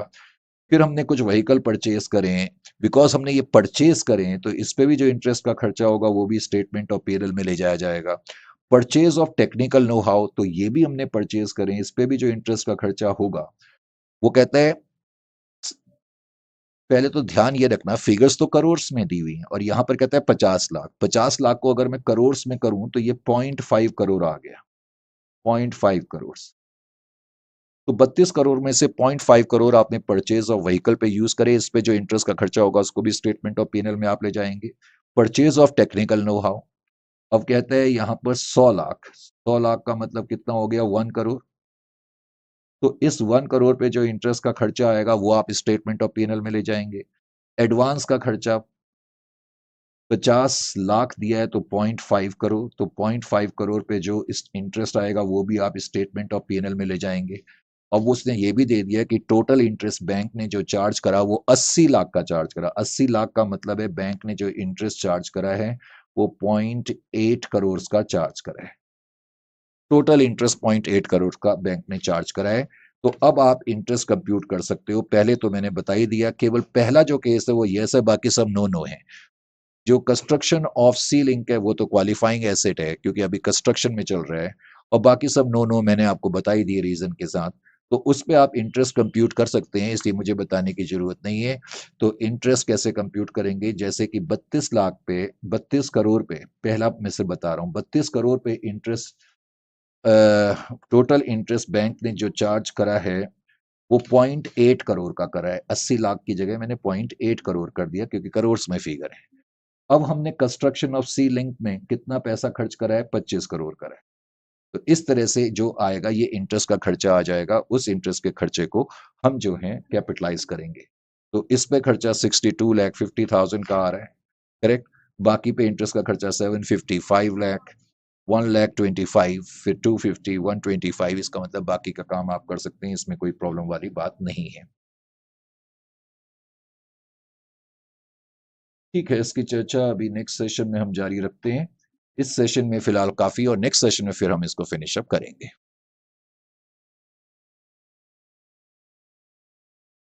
सो welcome again to this particular session. और लास्ट सेशन में बेटा केस स्टडी 2 पे हमने फिनिश अप करा था, और केस केस प्रॉब्लम थर्ड है, ये इंपॉर्टेंट भी है, मैंने लिखा है, और इसमें हम जनरल लोन और स्पेशल लोन के बारे में भी चीज को समझने की कोशिश करेंगे। कहता है K10 Limited began construction of a new plant on 1/4/2018 and obtained a special loan of rupees 4 lakh to finance the construction of the plant. Correct? फिर कहता है the rate of interest on loan was 10%। अब पहले तो क्या हुआ कि K10 limited ने कंस्ट्रक्शन स्टार्ट करा एक नए प्लांट का 1/4/2018 को, और इस पर्पस के लिए उन्होंने एक स्पेशल लोन लिया। स्पेशल लोन को स्पेसिफिक लोन भी कहते हैं। स्पेसिफिक का मतलब है पर्टिकुलरली, हमने कंस्ट्रक्शन के पर्पस के लिए ये लोन लिया है 4 लाख का। लिखा भी है to finance the construction of the plant. The rate of interest on loan was 10%, और जो स्पेशल लोन हमने लिया है उस पे इंटरेस्ट जो है वो 10% का है। अब उसने हमें दिया हुआ है कि इस कंस्ट्रक्शन के लिए इस साल जो हमने खर्चा करा, कब कब करा और किस किस दिन करा। कहता है 1/4 to expenditure date were made on the project और प्लांट वर एज फॉलोज। कहता है 1/4/2018 को हमने 5 लाख का खर्चा करा, 1/8/2018 को 12 लाख का खर्चा करा, 1/1/2019 को हमने 2 लाख का खर्चा करा है। यानी कि पहला खर्चा तो हमने ईयर की बिगनिंग में करा, दूसरा खर्चा हमने 1/8/2018 को करा, और उसके बाद हमने 1/1/2019 को करा। और फिर कहता है companies other outstanding non specific loan was 23 lakh at 12% interest per annum. और वो कहता है इसके अलावा भी कंपनी ने कुछ और लोन रेज करा है, लेकिन ये नॉन स्पेसिफिक है। नॉन स्पेसिफिक का मतलब होता है जो पर्टिकुलरली इस प्लांट के लिए हमने नहीं लिया, हमने जनरल पर्पस के लिए लिया है। नॉन स्पेसिफिक लोन को हम जनरल लोन भी कहते हैं, यानी कि वो पैसा हम कहीं पर भी यूज कर सकते हैं। और वो लोन जो है 23 लाख का है, और उसका जो इंटरेस्ट है वो 12% के हिसाब से है। फिर कहता है कंस्ट्रक्शन का कार्य पूरा हो गया 31/3/2019 को। ध्यान से समझने की कोशिश करें।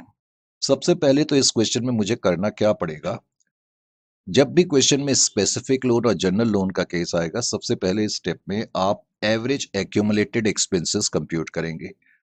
आपने देखा कि आपको दिया हुआ है कि जो आपने खर्चा करा, 5 लाख का खर्चा करा, 12 लाख का, 17 लाख, फिर 2 लाख, टोटल 19 लाख का खर्चा आपने करा है इस साल। लेकिन अब ये एवरेज एक्यूमुलेटेड एक्सपेंडिचर से मतलब क्या है, ये मैं समझाने की कोशिश करता हूँ। कहता है जो पहला खर्चा आपने करा ईयर की बिगिनिंग में करा, कंस्ट्रक्शन ऑफ जो भी है प्लांट, 5 लाख रुपए का आपने पहले खर्चा करा, ठीक है। अब ये जो 5 लाख का खर्चा आपने करा है ना, just wait, shadows ask you problem create कर रही है। 5 लाख रुपए का आपने खर्चा करा है। अगर मैं आपसे पूछूं कि 1 महीने का खर्चा कितना होगा, तो 5 लाख का खर्चा है और 12 महीने आप देख रहे हैं पूरे साल भर का खर्चा, तो डिवाइडेड बाई 12 कर देंगे। तो डिवाइडेड बाई 12 करने से आपको ये पता लग गया कि औसतन 1 महीने का खर्चा इतना है, 5 लाख डिवाइडेड बाई 12। और मुझे पूरे 12 महीने का खर्चा देखना है, average expenditure for the year देखना है, तो वो 5 लाख ही आएगा क्योंकि बिगनिंग में मैंने करा है। लेकिन जरा दूसरे खर्चे को ध्यान से देख। अब जो दूसरा खर्चा है, दूसरा जो खर्चा है, दूसरे खर्चे के बारे में उसने क्या लिखा है कि वो खर्चा 1/8/2018 को आपने करा है, करेक्ट।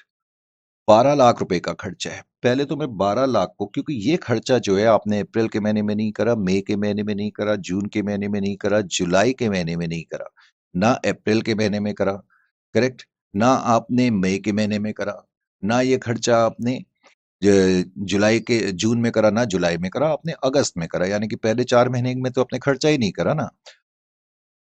तो समस्या क्या है कि मैं पहले क्या करूंगा, 12 लाख को 12 से डिवाइड कर दूंगा। तो मैं मान लूंगा जैसे कि ये खर्चा औसतन 1 लाख रुपए 1 महीना पड़ रहा है, 1 महीने का खर्चा 1 लाख पड़ रहा है। बिकॉज ये खर्चा मैंने केवल बाद के 8 महीने में करा है, बाद के 8 महीने के लिए है।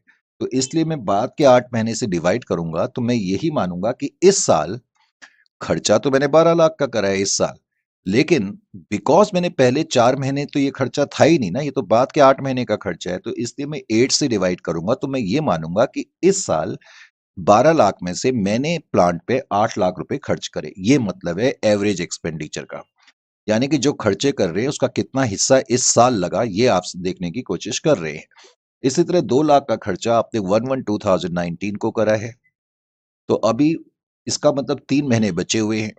तो 2 लाख पहले तो डिवाइड करके 12 से, इससे ये पता लग गया कि 1 महीने का खर्चा कितना होगा, तो बाद के 3 महीने का खर्चा इतना आ जाएगा, 50,000 रुपए।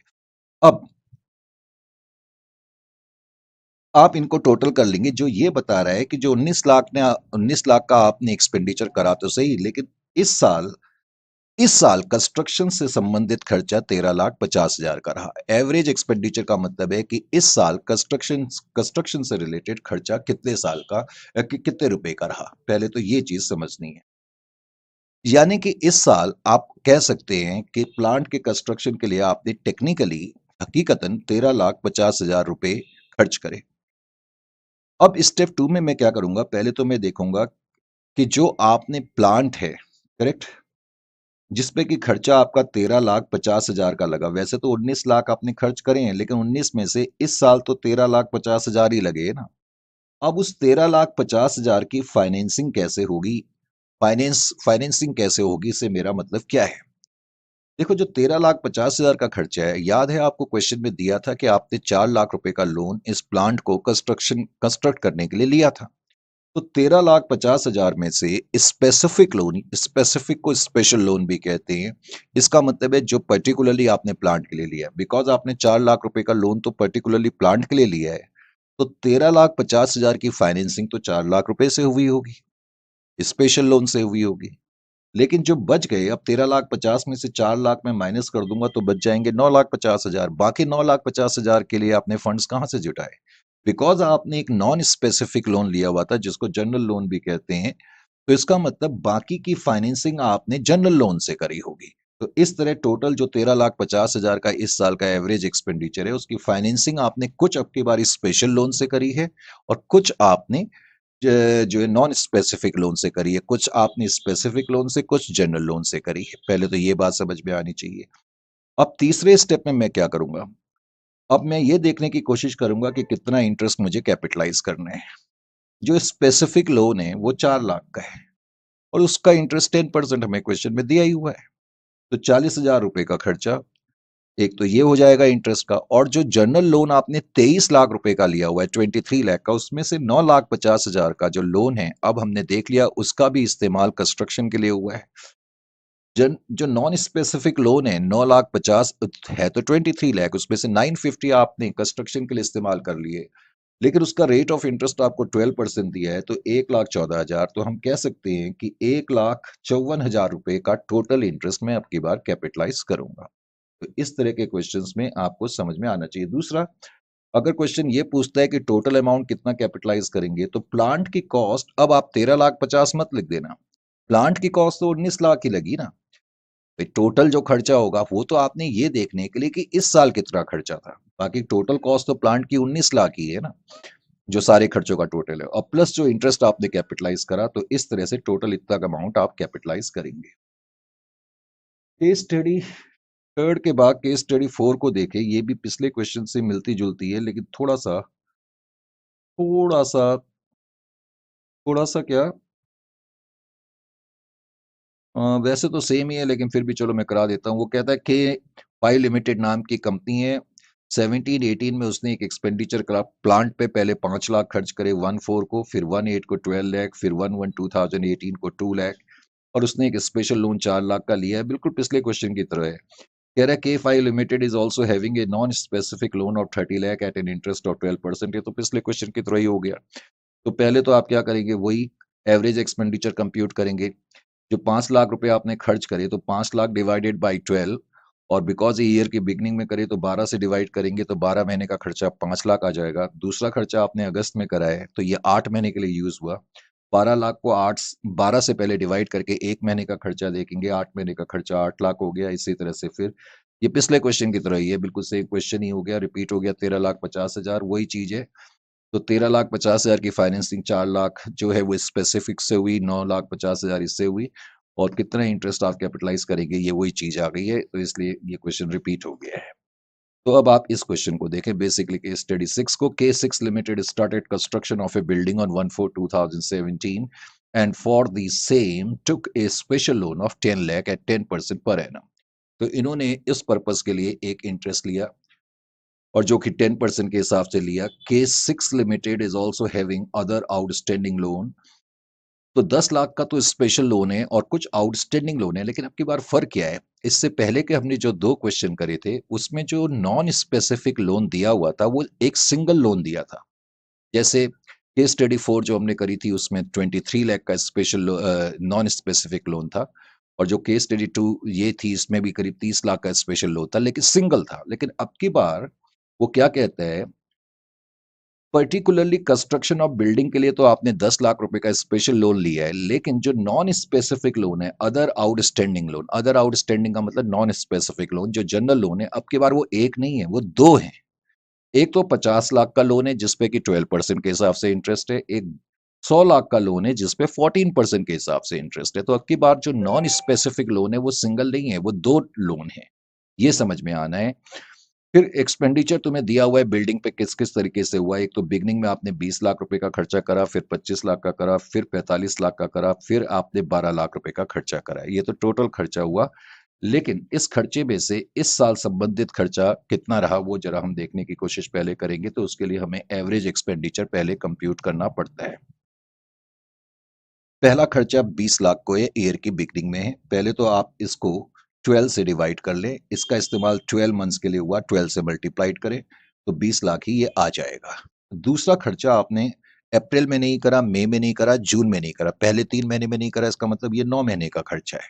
तो पहले तो आप 25 लाख को 12 से डिवाइड करें और फिर 9 से मल्टीप्लाइड करें, तो इससे आपको पता लग गया कि इस साल से संबंधित खर्चा 25 लाख में से केवल 18,75,000 है।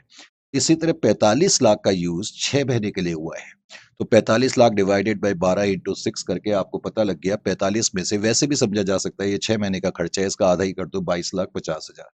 12 लाख का खर्चा आपने 1/3 को करा है, 1 महीने के लिए, केवल मार्च के महीने के लिए, तो ये खर्चा 1 लाख आ जाएगा।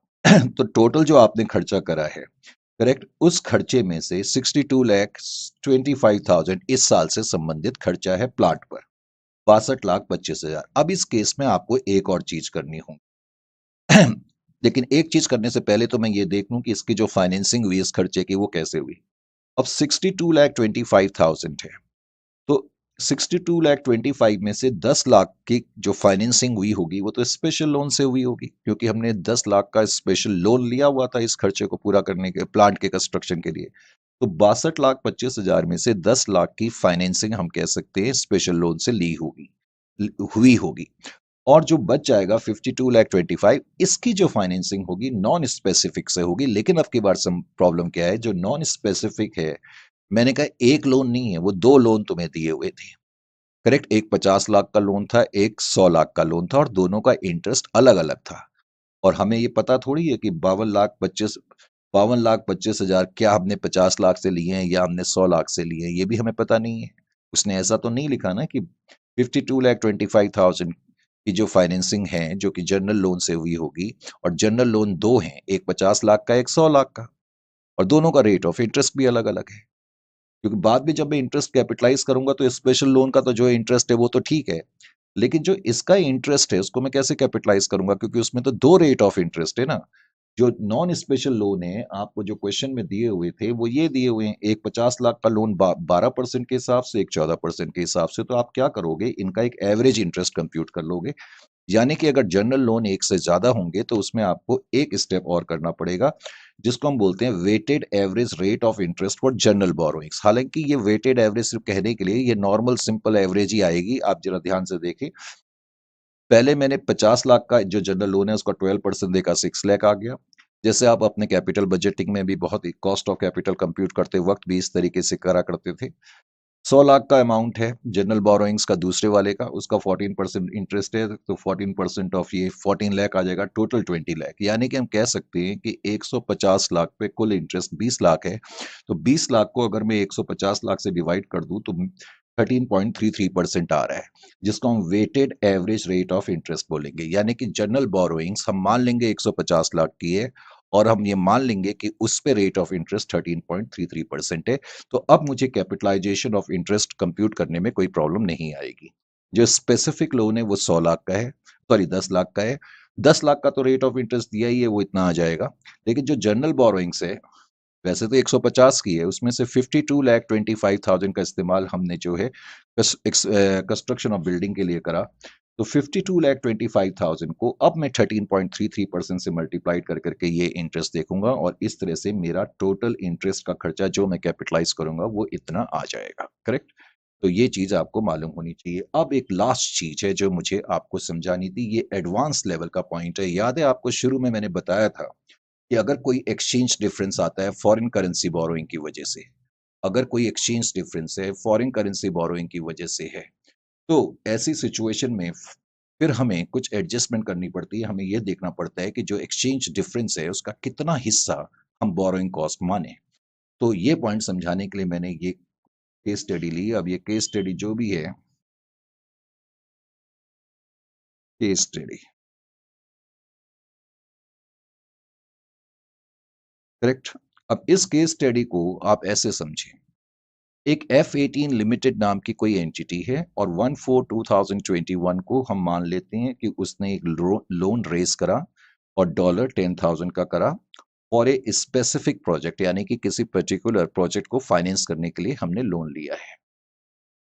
लोन हमने फॉरेन करेंसी में लिया है, $10,000 लिखा हुआ है, और ये जो लोन हमने लिया है फॉरेन करेंसी बोरोइंग, हम इसको बोलेंगे 5% इंटरेस्ट के हिसाब से हमने लिया है। जिस दिन हमने ये लोन लिया 1/4/2021 को, उस दिन एक्सचेंज रेट में सिंप्लिसिटी के लिए मान के चल रहा हूँ कि $1 इज इक्वल टू ₹45। मैं कैलकुलेशन को बढ़ाना नहीं चाहता, इसलिए मैंने 45 लिया है। वैसे आज के दिन में देखें तो नियर अबाउट 75 के करीब होगा। और 31/3/22 को मैं करूं तो ये ईयर के एंड का मैंने लिया एक्सचेंज रेट, और मैंने माना कि ईयर के एंड का exchange rate $1 is equal to ₹48 है। करेक्ट।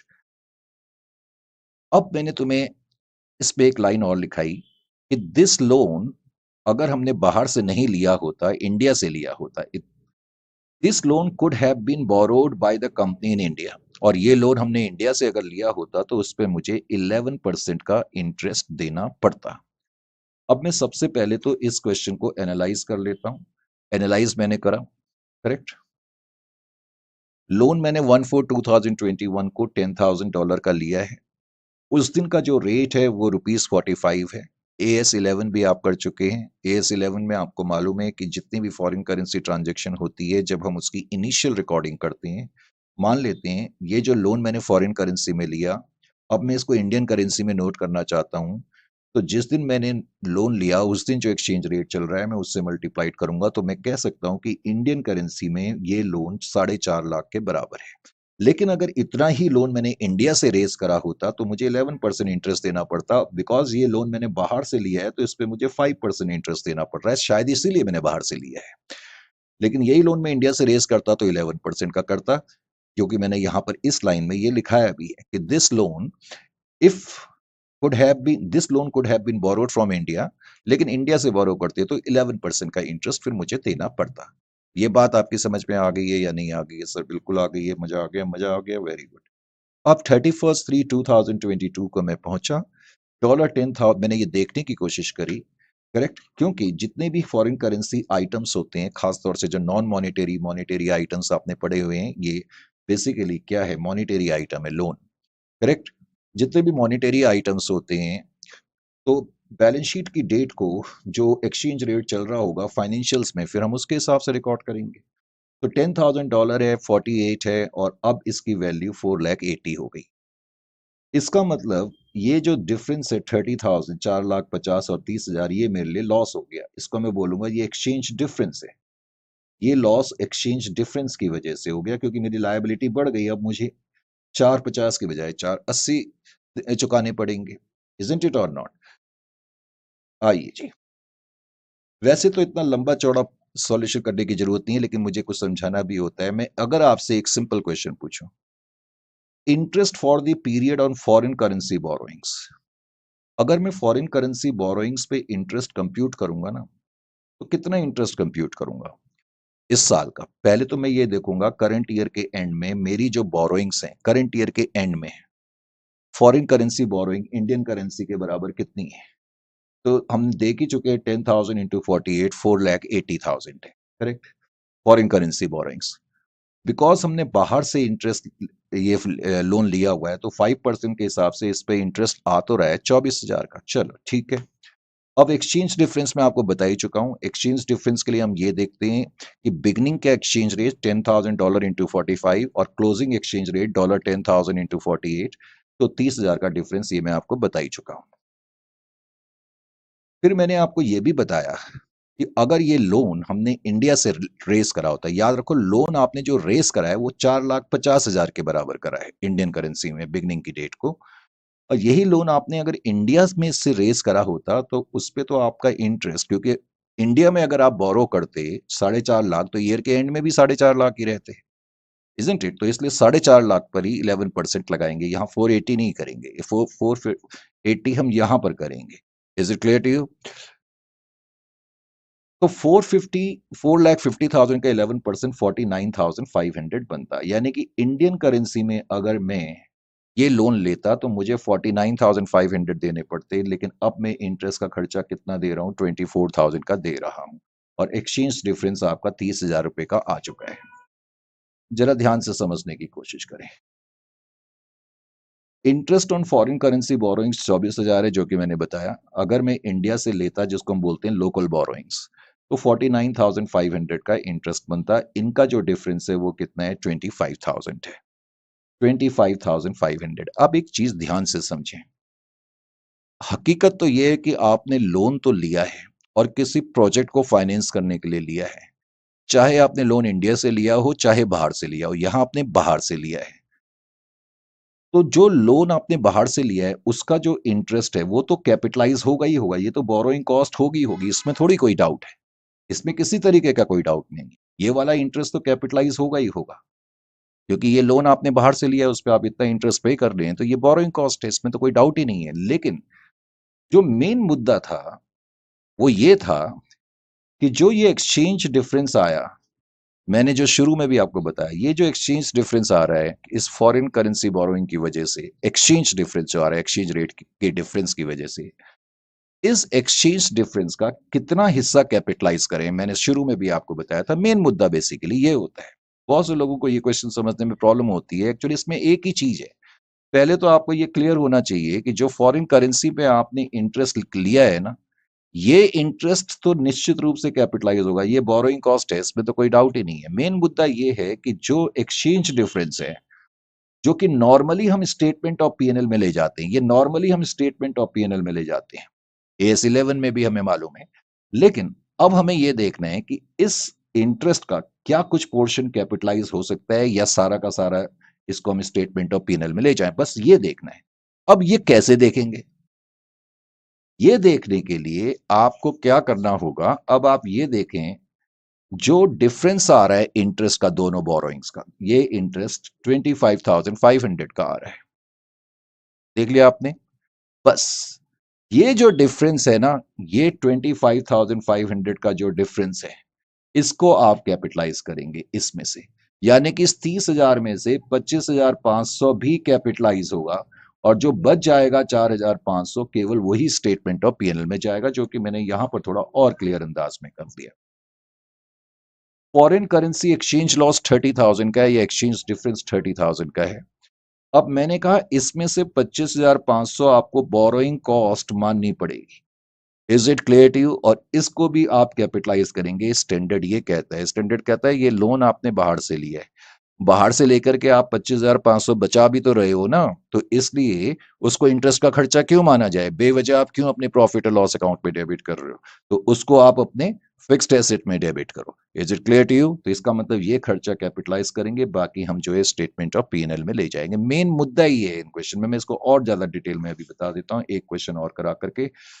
तो एक केस स्टडी और लेता हूं। वैसे यहां पर मैंने लिख भी दिया कि इस पूरे साल में कितना इंटरेस्ट कैपिटलाइज करेंगे। मैंने कहा interest for the period on foreign currency borrowing वो तो कैपिटलाइज होगा ही होगा, और जो एक्सचेंज डिफरेंस था उसका कितना पोर्शन कैपिटलाइज होगा? 25,500। तो इसका मतलब टोटल इंटरेस्ट जो आप कैपिटलाइज करेंगे 49,500 का करेंगे। लेकिन जो पॉइंट है वो इससे रिलेटेड था, जो हमने शुरू में रेड पेन्स में मैं जो कह रहा था हमने पढ़ा है, करेक्ट? वो ये पॉइंट था कि फॉरेन करेंसी बोरोइंग की वजह से जो एक्सचेंज डिफरेंस आता है, उस एक्सचेंज डिफरेंस का कुछ हिस्सा हमें कैपिटलाइज करना पड़ता है। इनफैक्ट जो हिस्सा हमें कैपिटलाइज करना पड़ता है वो बेसिकली क्या है? The difference between the foreign currency borrowings and the local borrowings. ये है पॉइंट।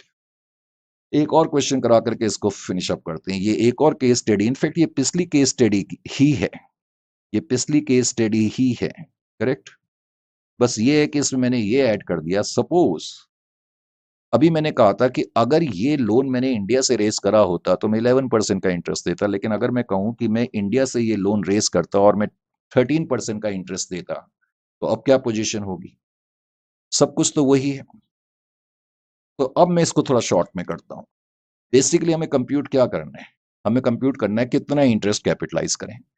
अब मैं आपको बता ही चुका हूं कि जो हमने फॉरेन करेंसी बोरोइंग्स करी हैं, जो कि $10,000 की करी हैं, और जिनका ईयर के एंड में एक्सचेंज रेट 48 है, तो इस पे जो इंटरेस्ट बनेगा वो तो कैपिटलाइज होगा ही होगा। ये तो मैं आपको बता ही चुका हूं। जो फॉरेन करेंसी बोरोइंग्स आपने करी हैं 5% के हिसाब से करी हैं, $10,000 की, क्वेश्चन तो वही है, और ईयर के एंड में रेट 48 है, तो हमारी लायबिलिटी इंडियन करेंसी में 48 के बराबर आ गई, करेक्ट? और 5% का इंटरेस्ट 24,000 का बना। नंबर एक। नंबर दो, जो हमें इंटरेस्ट कैपिटलाइज करना पड़ता है, एक तो ये करना ही पड़ता है, और दूसरा अब हमें ये देखना है कि कितना एक्सचेंज डिफरेंस है और उसका कितना हिस्सा हम कैपिटलाइज करें। बस मेन चीज ये है। तो एक्सचेंज डिफरेंस कितना है, अब आप ऐसे देख लो। इनिशियली आपकी बोरोइंग $10,000 की है और रेट इनिशियली 45 है, 4.5 लाख की। ईयर के एंड में $10,000 इंटू 48, 480, तो एक्सचेंज डिफरेंस 30,000 का है। बस मैंने कहा मेन तो मुद्दा यही है ना कि इसका कितना इंटरेस्ट कैपिटलाइज करना है। तो इसका कितना इंटरेस्ट कैपिटलाइज करना है ये भी मैंने आपको बता दिया। इसका कितना हिस्सा कैपिटलाइज हो सकता है इस एक्सचेंज डिफरेंस का, क्योंकि exchange difference normally statement of PNL में जाता है, लेकिन अब कितना हिस्सा कैपिटलाइज होगा इसके लिए मुझे ये देखना पड़ेगा कि जो दोनों बोरोइंग्स हैं, फॉरेन करेंसी बोरोइंग्स और लोकल बोरोइंग्स, उनमें जो इंटरेस्ट का डिफरेंस है वो पोर्शन जो है मैं कैपिटलाइज करूंगा इसका। तो portion to be capitalise, interest on foreign currency borrowings तो 24,000 है, जो हमने यहां लिख भी दिया है। अगर अब मैंने लोकल बोरोइंग से लिया होता 4.5 लाख इंटू 13%, तो 58,500 आता। मैंने कहा जब interest on local borrowings compute करेंगे ना तो बिगिनिंग वाला अमाउंट लेना है, $10,000 इंटू 45, 4,50,000, 13% के हिसाब से 58,500 आएगा और डिफरेंस आ गया 34,500। अगर मान लो डिफरेंस आता 25,000, तब तो मैं कहता 30,000 में से मैं 25,000 कैपिटलाइज करता। डिफरेंस आता 29,000 तो मैं कहता 30 में से 29 करता। डिफरेंस आता 30,000 तो मैं कहता 30,000 कैपिटलाइज करता। लेकिन डिफरेंस 30,000 से भी ज्यादा है तो मैं 30,000 तक का इंटरेस्ट कैपिटलाइज करूंगा। यानी कि अब की बार जो ये एक्सचेंज डिफरेंस है ये सारा का सारा कैपिटलाइज ही होगा, इसमें कुछ भी स्टेटमेंट ऑफ पीएनएल में नहीं जाएगा। तो इसलिए 30,000 ये आ गया और टोटल इंटरेस्ट इस साल 54,000 का कैपिटलाइज होगा। मुझे उम्मीद है कि अब इंड एस 16 को करने के बाद ये सारी चीजें आपकी एब्सोल्युटली क्लियर हो जानी चाहिए। और हमेशा से जैसे कि हम कहते रहते हैं आपके फीडबैक का इंतजार रहेगा। तो हमेशा की तरह फिर नेक्स्ट सेशन में किसी नए स्टैंडर्ड के साथ आपसे मुलाकात होगी। तो तब तक के लिए शब बख़ैर, गुड बाय, नमस्ते and have a very very good day.